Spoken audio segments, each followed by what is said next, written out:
Okay, so in this video, I'm going to show you how to send money with Sendwave. Firstly, you'll need to download their app. You can do this either by clicking the link in the description box below or by visiting the Google or Apple app stores. We have an affiliate link, so if you'd like to support myself and the channel, then please consider using the link below. Once you've downloaded the app, you'll then need to open an account. This is pretty straightforward, and you can either choose to log in with Google or Apple or enter your details manually. I'm going to tap sign up and fill in my name, email address, password, enter my mobile number, and also select where I first plan to send money to. This option isn't vital, so if you aren't planning on sending money immediately, then just select a random country. Sendwave will then send you a verification code, and if you're unable to receive that, then you can verify by email. Once logged in, we can immediately start making our transfer. But before we do this, it's important to understand that Sendwave does have transfer limits, and these vary based on your country. I'm in the UK, and I can send up to £999 per day.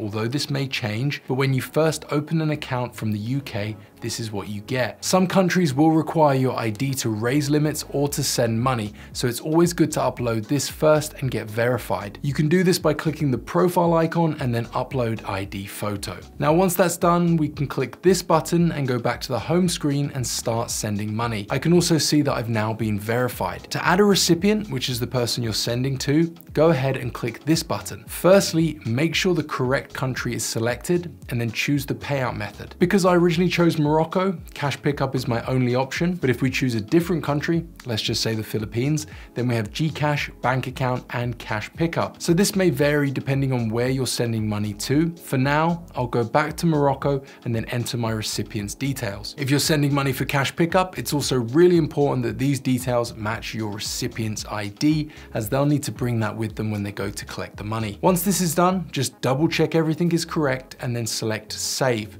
And now enter the amount you want to send. You can either enter this in your own currency or theirs. As I'm in the UK, I'll enter mine and £500. And now I can see how much they're going to receive. This number is really important, so make sure you're happy that this is correct. And also, if you're sending via cash pickup, you'll see below here where the recipient has to collect the funds from. If you're happy with all of this, then tap continue to send. Now you want to enter your card details. I definitely suggest using a debit or prepaid card and not a credit card, as your provider will probably charge you a cash advance fee for this type of transaction. You'll also need to enter your address details and make sure they match your card billing address. Click save and then confirm some personal information, including your gender, date of birth, and primary reason for transferring. This is all very standard stuff and part of financial regulation. Click finish and then just confirm your transfer details are all correct before clicking confirm transfer and entering your password to complete the process. Once you've made your transfer, it will appear here in the transaction section,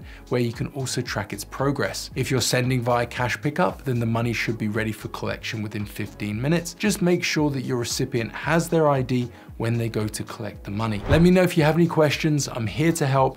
And if you haven't yet downloaded the Sendwave app, then please consider using the affiliate link below. See you in the next video. Goodbye.